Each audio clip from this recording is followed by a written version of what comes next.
And as I see that anger, I would say that Doris fell prey because of Victor, or Doris was prey for Victor.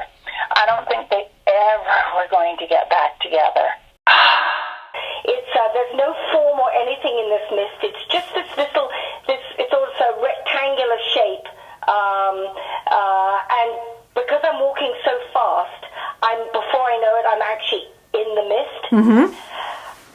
And as I enter into the mist, I suddenly realize, oh my Lord.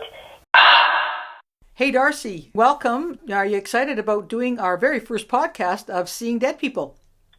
I am. I think this is a great idea, and I really look forward to doing it.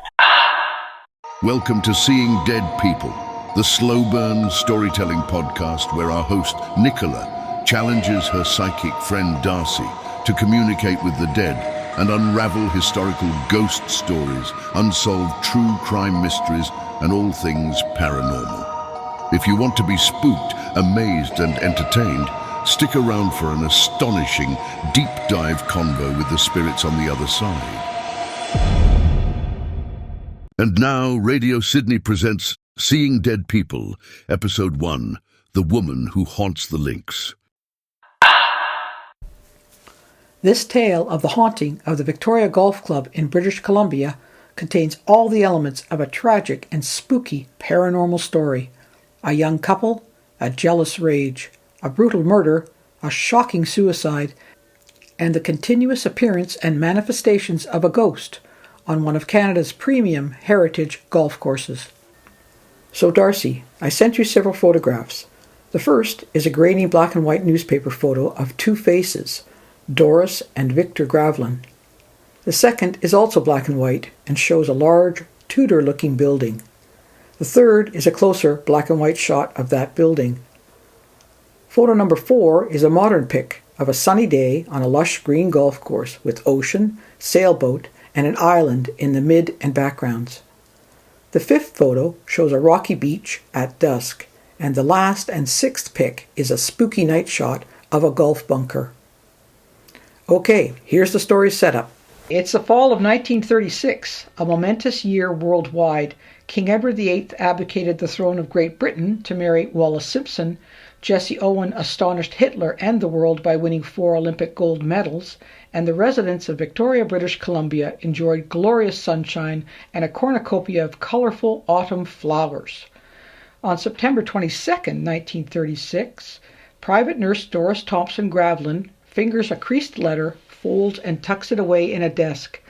Sliding into a blue coat and slipping on a felt hat, Doris steps away from the upscale Oak Bay apartment of her elderly widowed client and into the fading light. It was the second last time Doris was seen alive. Some miles away, Victor Gravlin, Doris's estranged husband, leaves his parents' home at about the same time.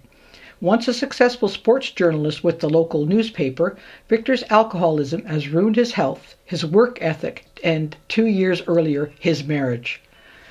The letter that Doris was fingering is thought to have been a desperate plea from Victor to meet and discuss their reconciliation. Okay. Over to you. So I'm looking at the photo, news clip photograph number 1 of Victor and Doris. And on that page it says missing since Tuesday, September 27th. And I can't see the year, but I'm guessing it's 1936. Yep. As I look at the photo, Doris draws into the background. So when this photo was taken, I would say Doris was already dead, and Victor stands out from it.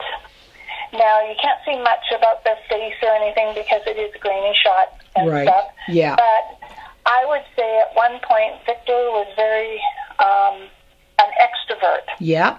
Okay, he was really in the limelight. He loved to smooth people and get to know them, and he could get people to talk, which would make sense as a newspaper person. Right.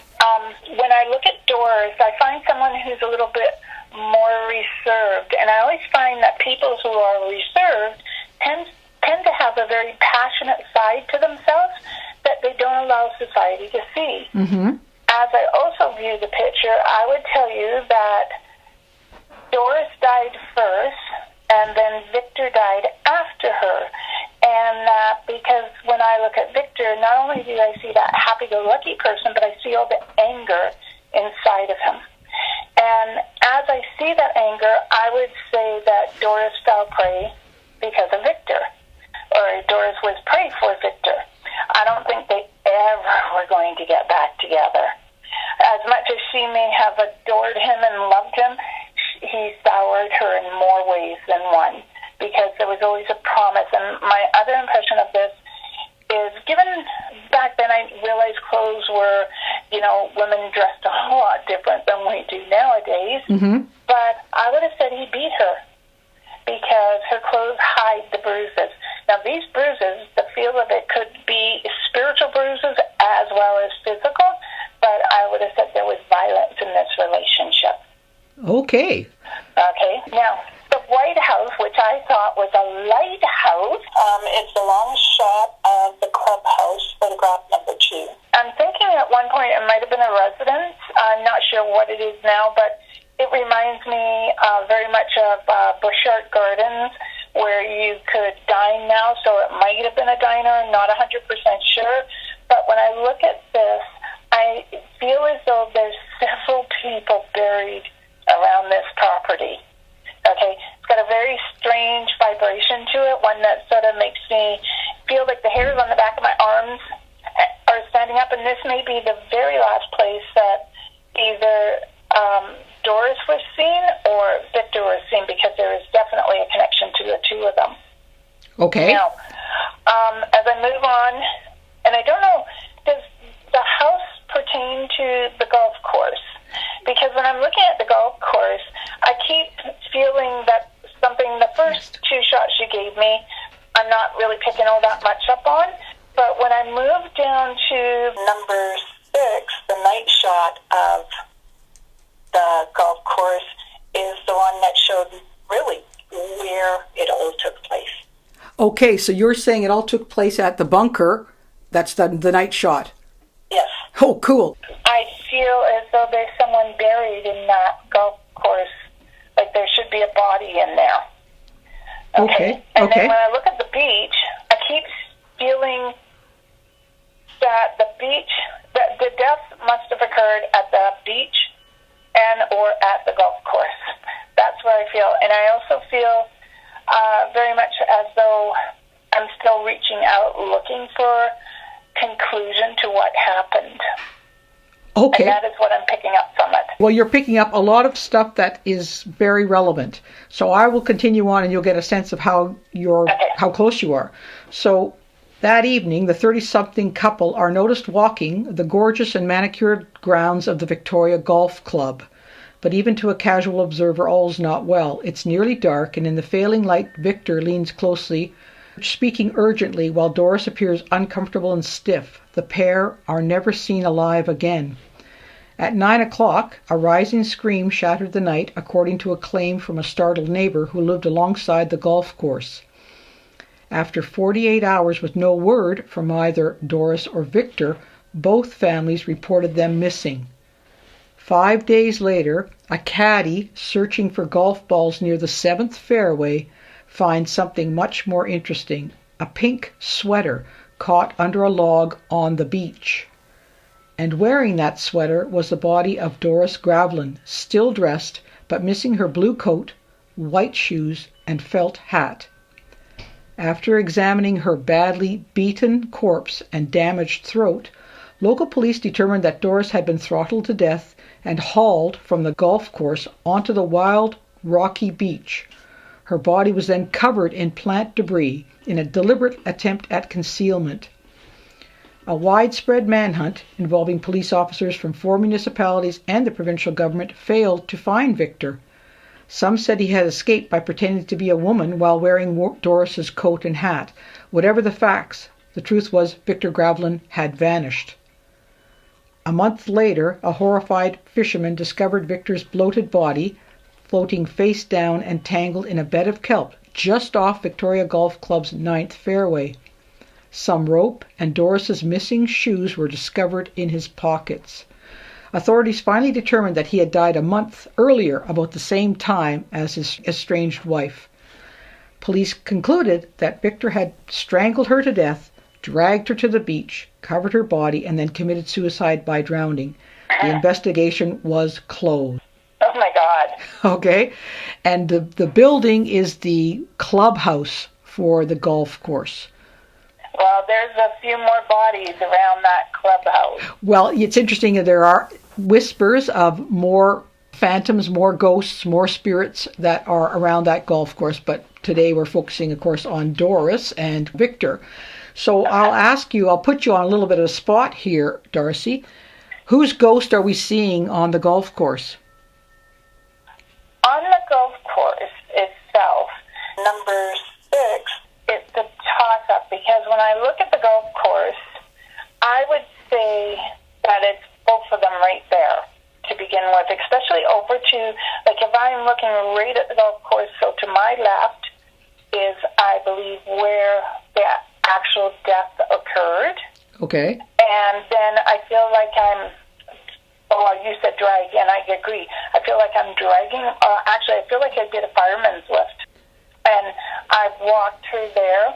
I may have, to me, there's guilt now because of the way he placed everything over top of her. Okay? And then I think he walked right into the water. So I think possibly it's her spirit you're seeing on the golf course, but him as well occasionally. And he's gone into the water.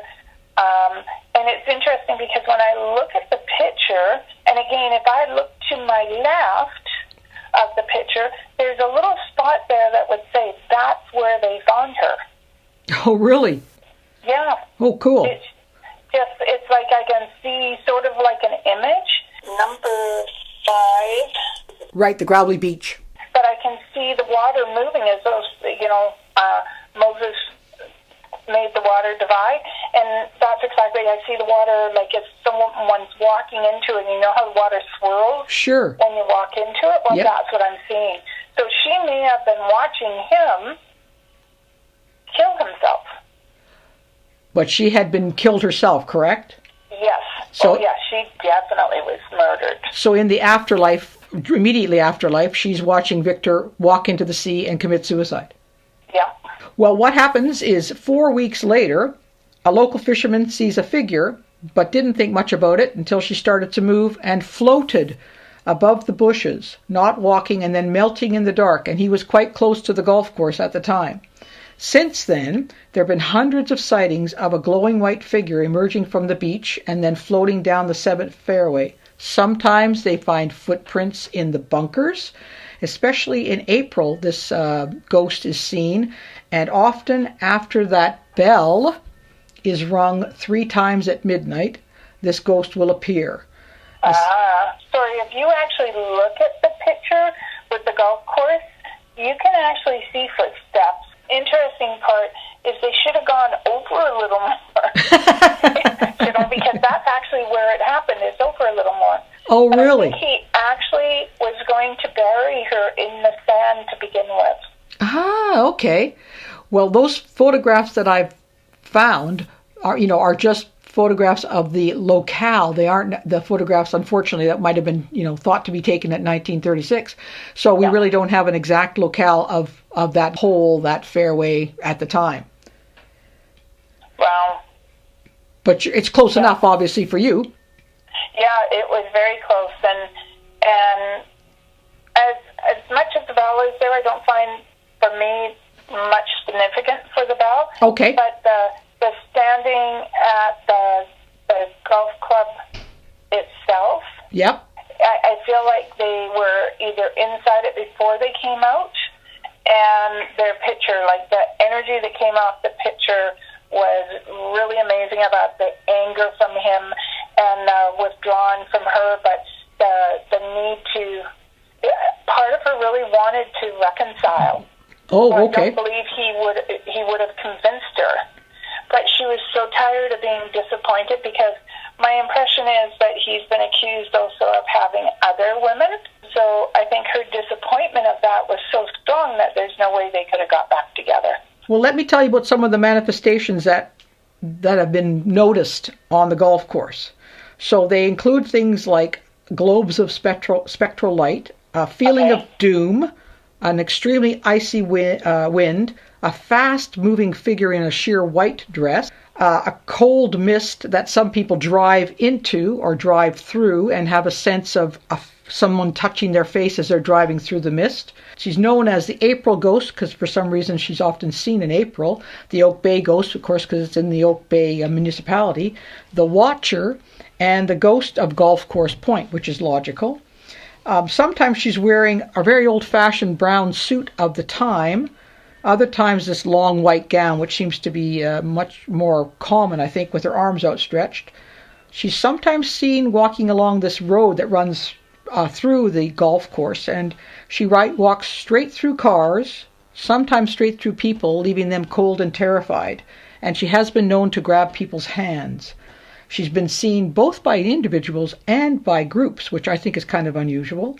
It is unusual for a group to see a ghost. Normally it's a one-on-one contact. So do you sort of see anything from now knowing the types of manifestations that she has been seen as? Yes, I would say that when they're seeing her, I'm sort of thinking it equates to an anniversary or a birthday, because obviously she died in September. Right. So I'm leaning it would be interesting to see when her birthday was or when his or their anniversary was. Yeah, I'll have to look that up. Okay.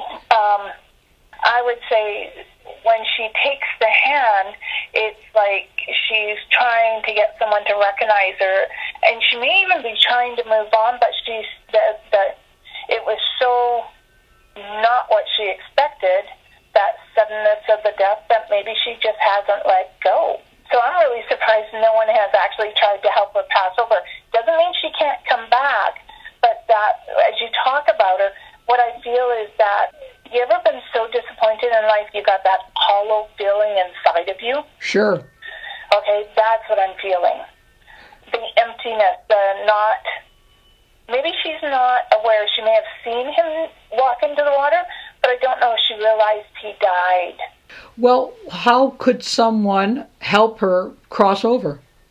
Well, they could go out and literally stand where she died, or even because the White House really stood out for me too, is just tell her that it's time. Like, there is a light. You can move to it. You don't have to be here anymore. And just the feeling of goodwill of saying to her, you can release the energy. You don't have to be here. You can come back if you want to visit, but you don't have to haunt the place. Because that's literally what she's doing, is haunting. Well, and is she haunting because she's trying to communicate and cannot, or haunting because she's kind of lost and confused? I would say haunting because she's lost and confused. Okay, well, I can certainly see how someone would be lost and confused if you just suddenly had your life snuffed out in a violent manner like that and wonder what the heck happened. Absolutely, because like the feel of confusion, of I can't believe this, is so strong around her that I would say, even though he may have been violent to her by the feels of it, I don't think she thought he would do something like this, but he was desperate. He wanted... See, he lost respect when she dumped him. And so he wanted that respect, the recognition of being in a family sense, of being in a community. He wanted it so bad that if he couldn't have her, no one was going to have her. Yes, well, it seems to be that you've hit that nail squarely, that he did desperately want a reconciliation. And I guess we'll never know what the letter said, but the supposition is that it was an invite to meet and talk.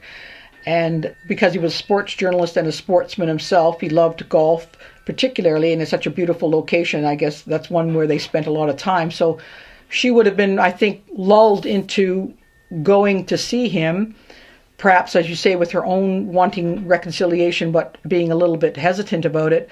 and then having this horrible, violent, sudden occurrence to her, for her to die in such a violent manner without ever anticipating that it might happen. As you're talking, and I hear the reconciliation, and I know I said it, but as I hear it, I'm wondering if he was saying to her in that letter that, okay, I realize I've been a fool. I realize we both need to move on. I'm willing to give you the divorce if you want it, but I'd really like to get back together. That's actually the impression I'm picking up. Okay. So I think she thought maybe there was some hope. Maybe he changed a little. I also get the impression he was willing to change who he was. So do you think he was honest in his belief that he would try and change to reconcile? No. Okay. I don't. I think he would have said whatever it took. To get her to come out. Yeah. And I do actually think he planned in one aspect. He knew that if things weren't going to go his way, he wasn't going to allow anyone to have her. So I think there was premeditated. I don't necessarily feel that he went in going, okay, I'm definitely killing her. I do feel there was a little, if I can't have her, no one's going to have her kind of premeditation. Right. But I don't think he actually went in. Just out of curiosity, sorry, I don't suppose you can find out that they had a big black dog, could you? No mention of a dog. Okay. I wonder if there was... Okay, I don't know where the big black dog came from, but all of a sudden it was there. Okay, well, there's certainly, I guess there's probably a possibility that, for example, the fisherman had a black dog, or somebody with a black dog was walking that night, or, there's certainly a possibility, but there was no mention that they themselves had anything to do with dogs. Yeah. So I want to take you, though, Darcy, to this idea of helping her cross over. If you were to undertake that, and you were to go to the golf course, would you be going at this time, roughly time when she passed away? So in the dark, would you be standing there quietly waiting for something to give you a trigger, or would you just start talking to the darkness or the daylight, depending when you've gone?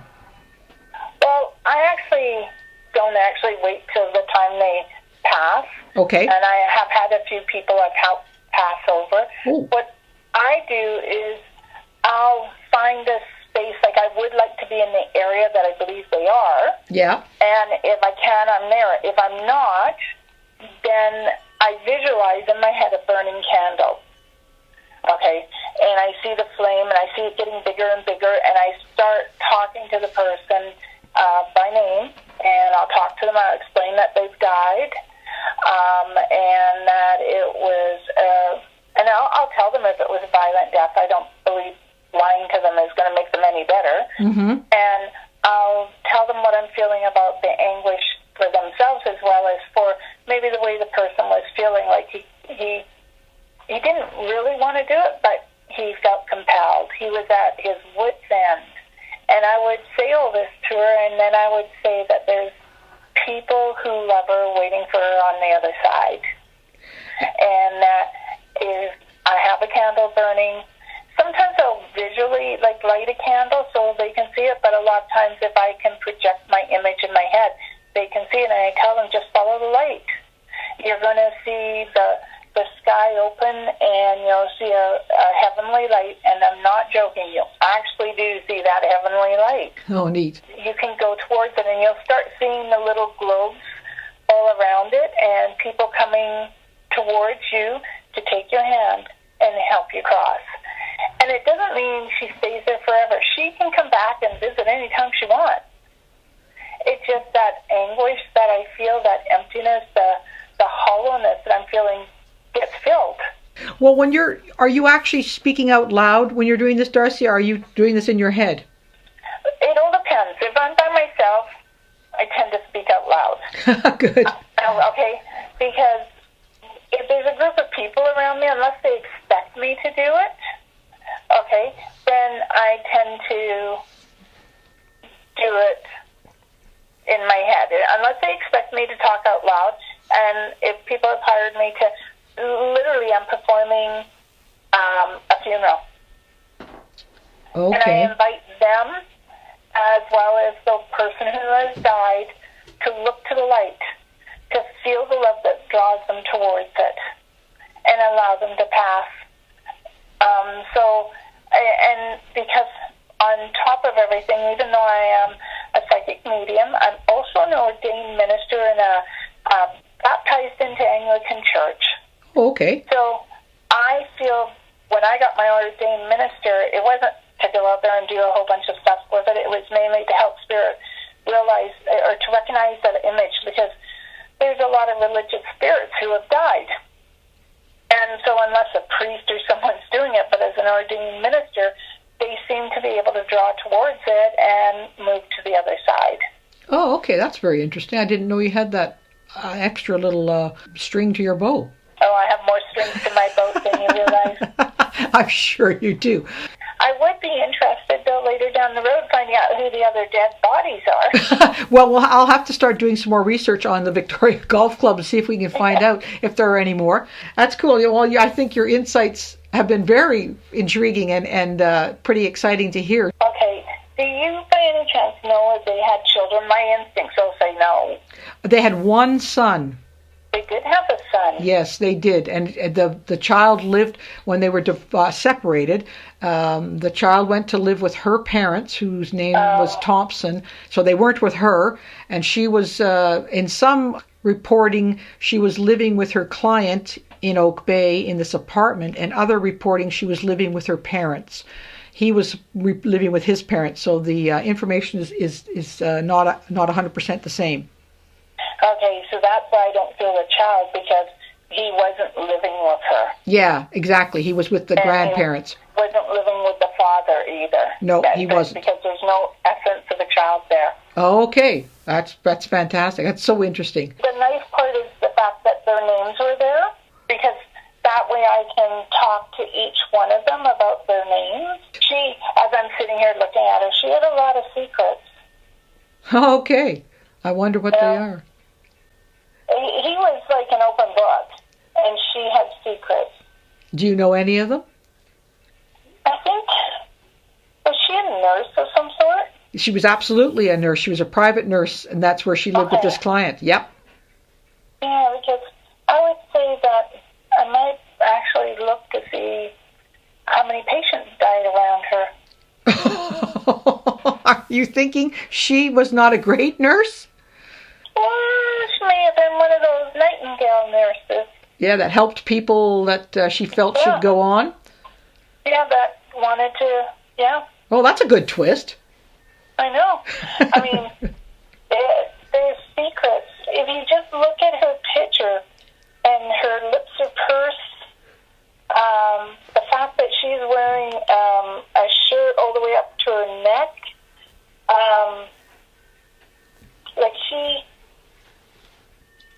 it's like she's controlled in one way.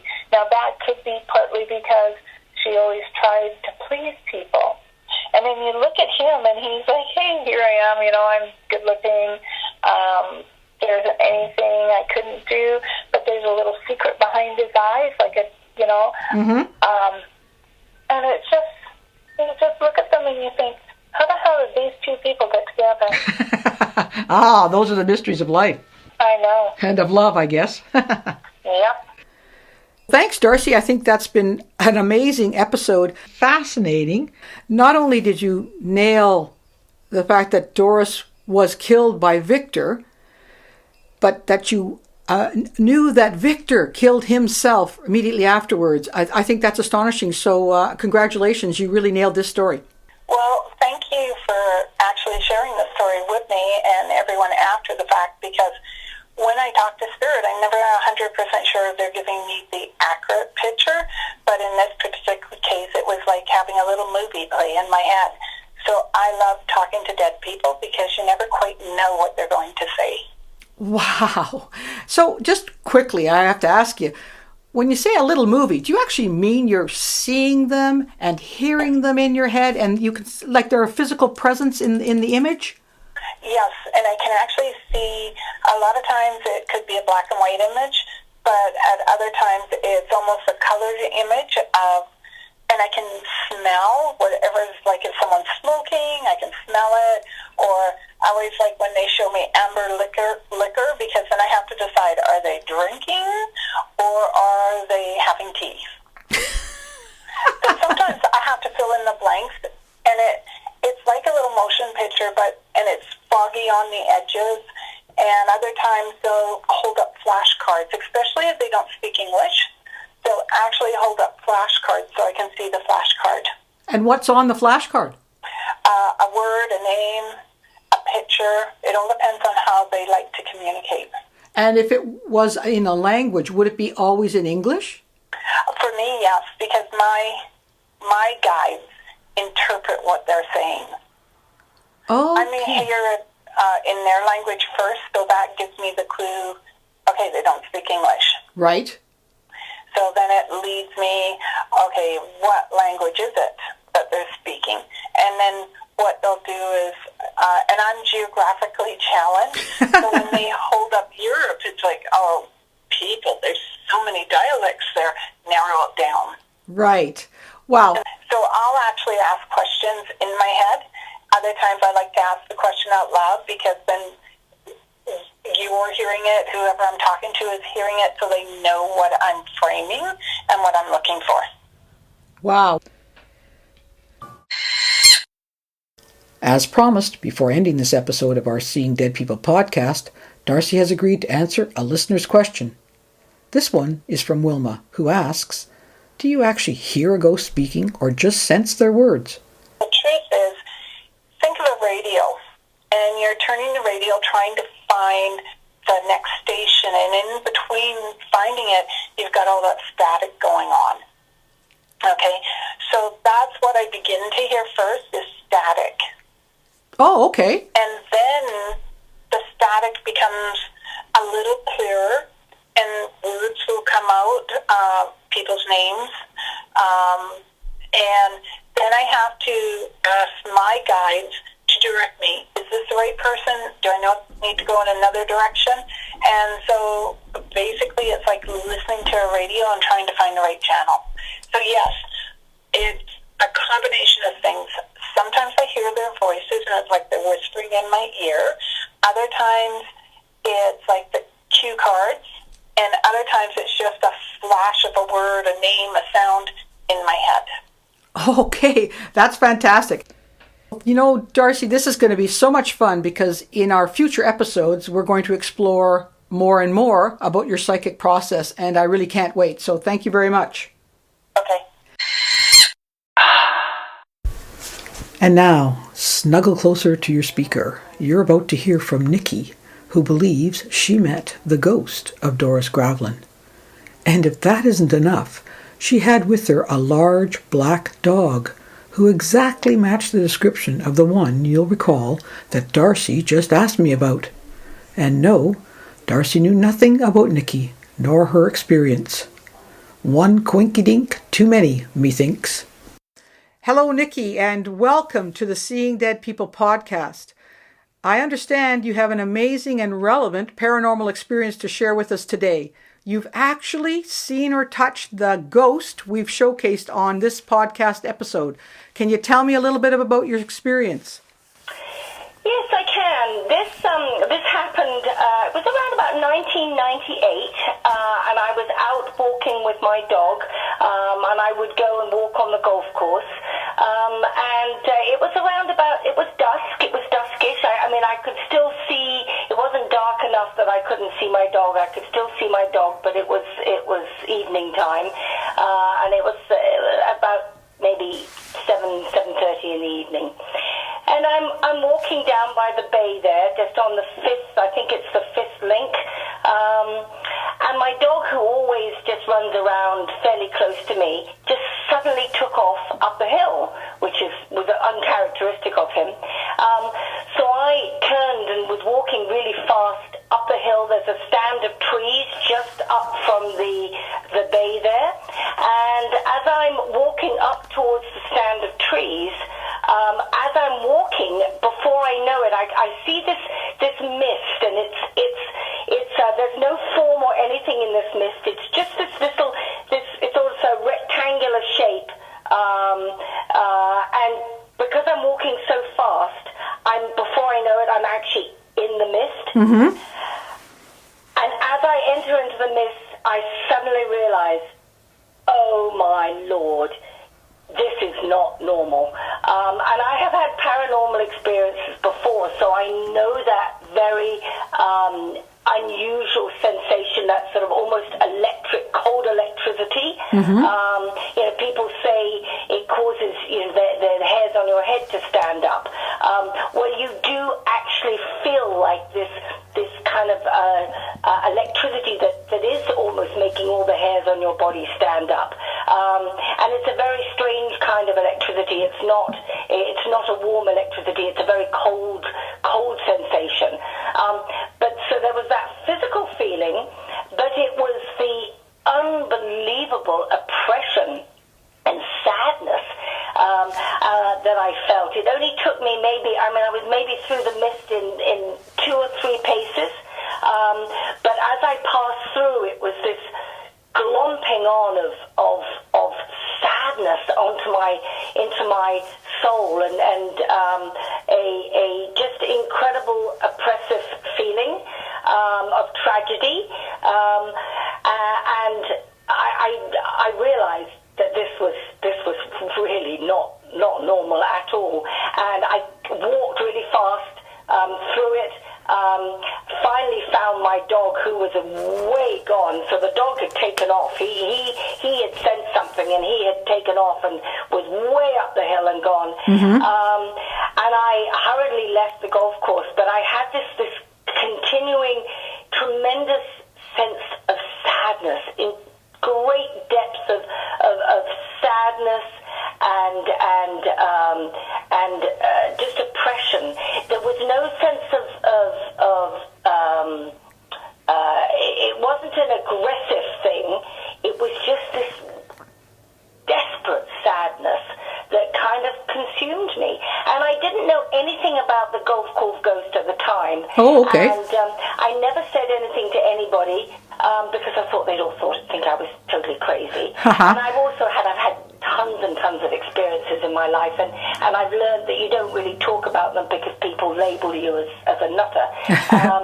So I didn't say anything, and but harbored this real sadness, this feeling that of tragedy was sort of stayed on my heart. And then about 6 months later, I was walking towards the golf course. I never went back on the golf course after that experience.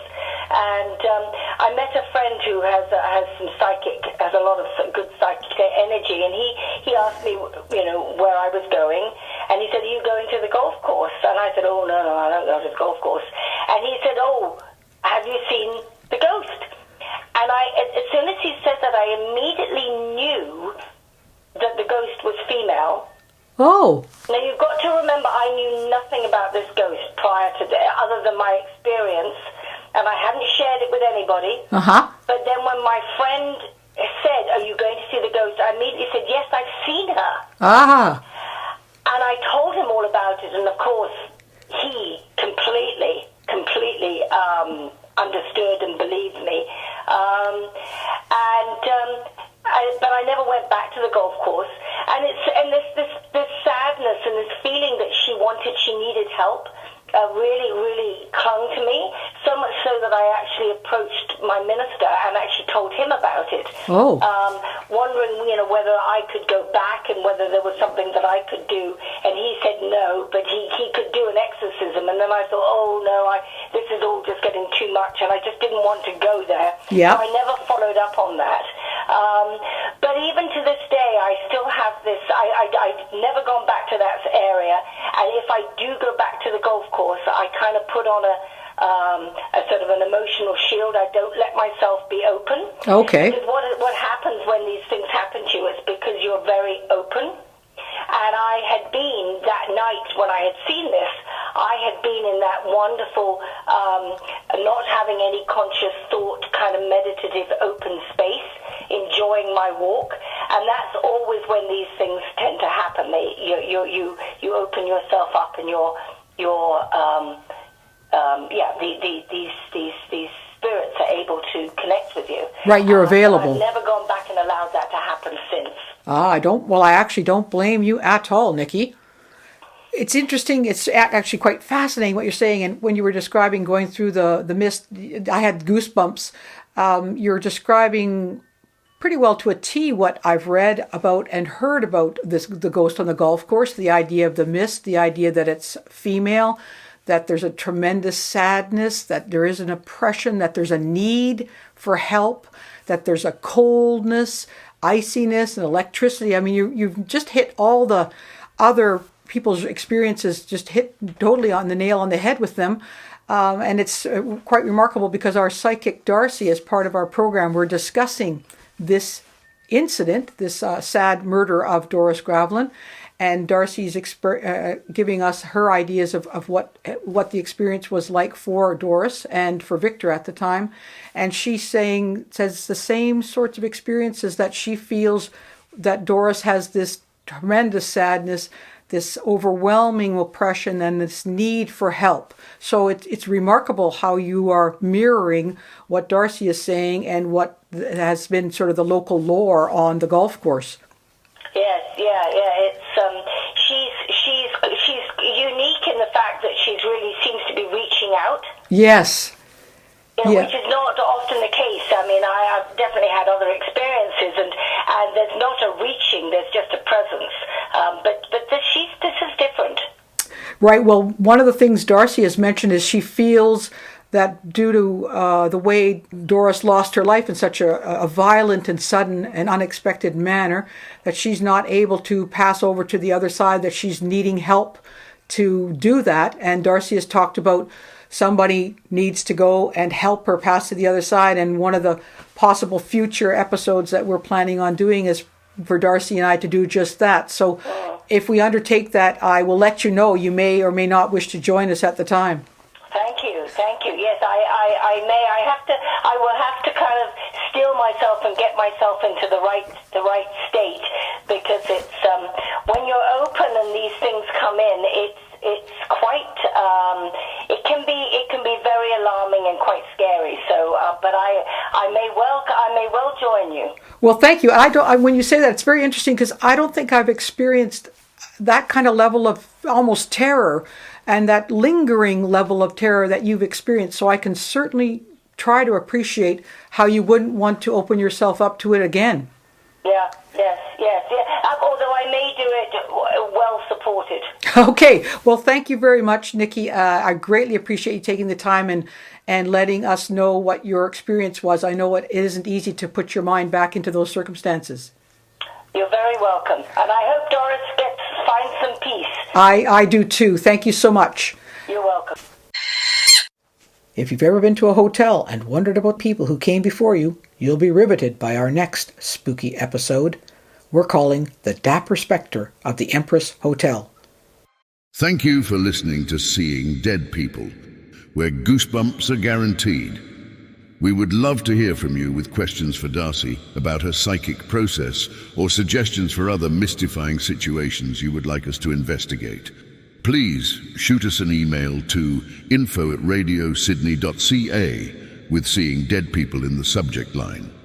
New episodes air on our website, radiosydney.ca, on the first Saturday of every month. Episodes repeat Saturday nights at 8 p.m. and Sunday mornings at 10 a.m., both Pacific time. All episodes are available as downloadable podcasts at our website or on our YouTube channel, Nicola Furlong Mysteries. I'm Dorian Mortis, weirdly keen on seeing dead people. This has been a presentation of Radio Sydney.